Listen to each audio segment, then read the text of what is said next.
GeM TV நேயர்களுக்கு அன்பு வணக்கம். நமக்கு வாழ்விலே பல நல்ல போதனைகளை தருவது ராமாயணமும் மகாபாரதமும். இரண்டுமே இரண்டு காப்பியங்களிலுமே எண்ணற்ற கதாபாத்திரங்கள். எல்லாமே நமக்கு நல்ல போதனைகளை தருகின்ற அற்புதமான, நமக்காக வாழ்ந்து காட்டிய அற்புதமான பாத்திரங்கள்.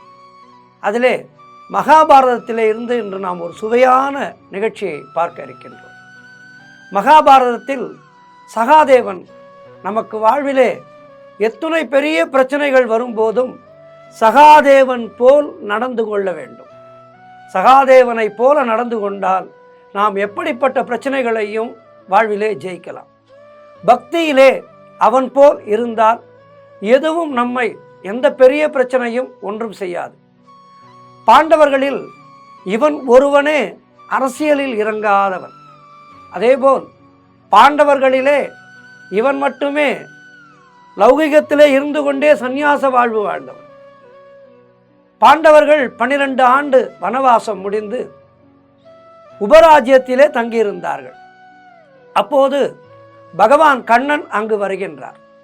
தர்மர் சொல்கின்றார், சண்டை வேண்டாம், காடு தீப்பிடித்தால் வில்வ மரமும் எரியும், சந்தன மரமும் எரியும், நல்லவர்களும் அழிவார்கள், கெட்டவர்களும் அழிவார்கள், ஆகவே சண்டை வேண்டாம் என்கின்றார் தர்மபுத்திரர். அதற்கு அர்ஜுனன் சொல்கின்றான், மனிதனை மனிதர் அறிய மடநாயை கண்டி அம்பு அறியும் என்கின்றார். துரியோதனாதிகள் மனிதர்கள் அல்ல, விலங்குகள். என்னுடைய பாசுபதாஸ்திரம் பசியோடு இருக்கின்றது, பிரம்மாஸ்திரங்கள் எங்களுக்கு வேலை கொடு என்று அனுதினமும் கேட்டுக்கொண்டிருக்கின்றது, ஆகவே சண்டை வேண்டும் என்கின்றான் அர்ஜுனன்.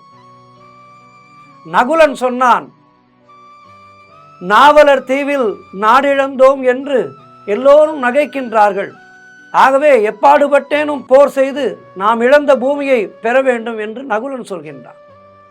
கண்ணனோ இறுதியாக சகாதேவனிடம் கேட்கின்றான், சகாதேவா, நீ என்ன சொல்கின்றாய்? இங்கு நீயே அறிஞன், நீ என்ன சொல்கின்றாய் என்று கேட்கின்றார். அங்கு இருப்பவர்களிலே ஒரு அருமையான சந்நியாச தர்ம வாழ்வை வாழ்பவன் சகாதேவன். அதனால் கண்ணன் அவன் மேல் மிகுந்த வாஞ்சையோடு அவனிடம் கேட்கின்றார், நீ என்ன சொல்கின்றாய் என்று. சகாதேவன் சொன்னான் புன்னகைத்தபடி, நீ என் செய்தால் என்ன, என் கழிந்தால் என்ன என்றான். கண்ணன் சகாதேவனை தனியே அழைத்து சென்றான். சொல் சகாதேவா, இந்த போர் வராமல் தடுக்க என்ன செய்யலாம்?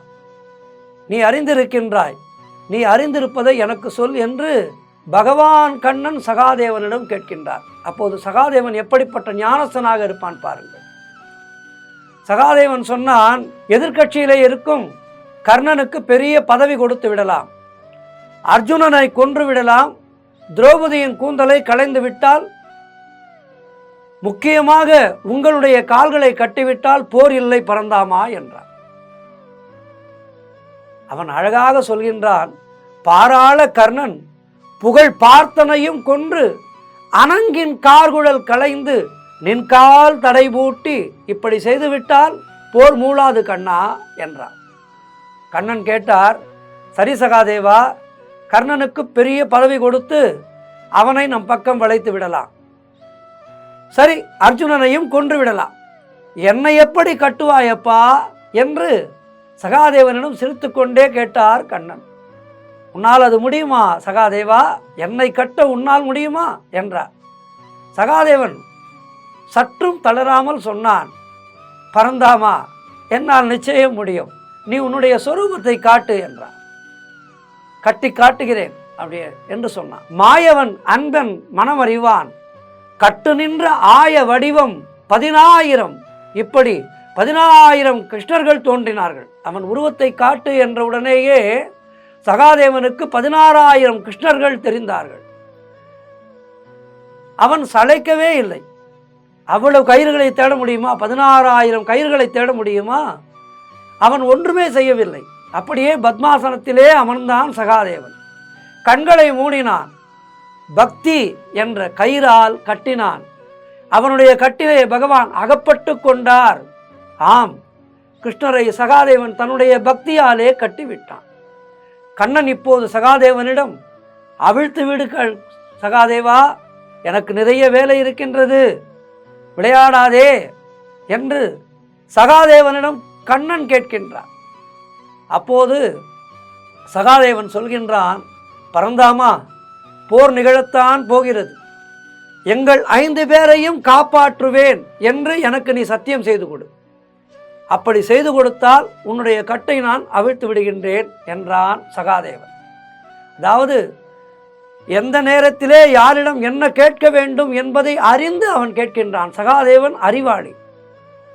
சரி, கிருஷ்ணரை இப்போது கட்டிவிட்டான், இவன் அவிழ்த்து விட்டால்தான் அவரால் வெளிவர முடியும். ஆகவே இந்த நேரத்திலே மிகச் சரியாக கேட்கின்றான் அந்த வரத்தை, எங்கள் 5வரையும் காப்பாற்று, எங்கள் 5வரையும் காப்பாற்றினால் உன் கட்டை நான் அவிழ்த்து விடுகின்றேன், வாக்கு கொடு என்று கேட்கின்றான்.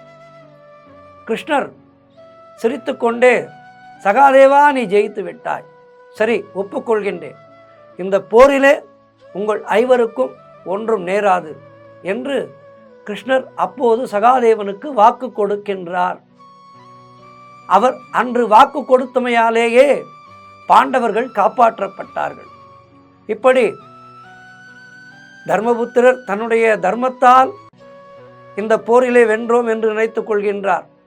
அர்ஜுனனோ தன்னுடைய வீர பராக்கிரமத்தால் இந்த போரிலே ஜெயிக்கின்றோம் என்று நினைக்கின்றான். மற்றவர்களும் அப்படி நினைக்கின்றார்கள். சகாதேவன் எதை பற்றியும் வெளியில் பேசுவதில்லை. சகாதேவன் தனக்கு அத்துணை தெரிந்திருந்தாலும் துரியோதனன் வந்து அவனிடம் நாள் கேட்டபோது நாள் குறித்து கொடுக்கின்றான் சகாதேவன். எதிரிக்கு நாள் குறித்து கொடுக்கின்றான். ஆக சகாதேவன் மிக மிக தர்மப்படி நடந்தான். அதோடு எதிலும் பற்றற்று இருந்தான். பற்றற்று இருந்து தர்மப்படியும் நடந்தால் இறைவனை நாம் கட்டிவிடலாம் என்பதற்கு சகாதேவன் ஒரு உதாரணம். ஆகவே நம்முடைய பக்தி என்பது பிறருக்காக இல்லாமல் மனதோடு நாம் இறைவனோடு பேச வேண்டும். நம்முடைய மனதோடு நாம் இறைவனோடு பேசினால் இறைவன் நிச்சயம் நம்முடைய அன்புக்கு கட்டுப்படுவான் என்பதற்கு சகாதேவனுடைய பாத்திரம் ஒரு உதாரணம். ஆகவே சகாதேவன் போல் இறைவன் மேல் அன்பை பொழிவோம். இறைவன் நமக்கு நிச்சயமாக கட்டுண்டு நம்முள் கிடப்பான் என்பதிலே எந்த விதமான ஐயமும் இல்லை. மீண்டும் நாளை சந்திக்கின்றேன். நன்றி, வணக்கம்.